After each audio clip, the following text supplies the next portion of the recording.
শ্রীকৃষ্ণের কিছু গুরুত্বপূর্ণ বাণী। কর্মযোগ। তোমার কেবল কর্মেই অধিকার আছে, ফলের উপর কোনো অধিকার নেই। আত্মনিয়ন্ত্রণ।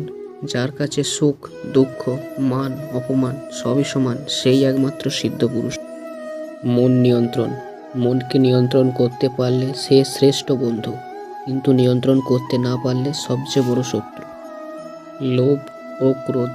কামনা, ক্রোধ ও লোভ এই তিনটি নরকের দ্বার, যা ব্যক্তির আত্মবিকাশ ঘটায়।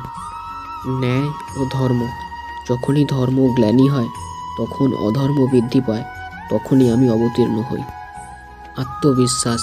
দুর্বল ব্যক্তিরা কেবল ভাগ্যের দোষারোপ করে, কিন্তু বীরেরা ভাগ্যকে নিজের হাতে করে তোলে। আধ্যাত্মিকতা। যা কিছু ঘটেছিল তা ভালোর জন্যই ঘটেছিল, যা ঘটছে তা ভালোর জন্যই ঘটছে, যা ঘটবে তাও ভালোর জন্যই ঘটবে। নিজের কর্তব্য। অন্যের জীবন অনুকরণ করার চেয়ে নিজের কর্তব্য অসম্পূর্ণভাবে হলেও পালন করা ভালো। মূল শিক্ষা। শ্রীকৃষ্ণের বাণীগুলো আমাদের শেখায় যে জীবনের প্রতিটি পরিস্থিতিতে ধর্ম মেনে চলা, ফলের আশা না করে কর্তব্য পালন করা এবং মনকে সংযত রাখা, এটাই পরম ধর্ম ও শান্তি লাভের পথ।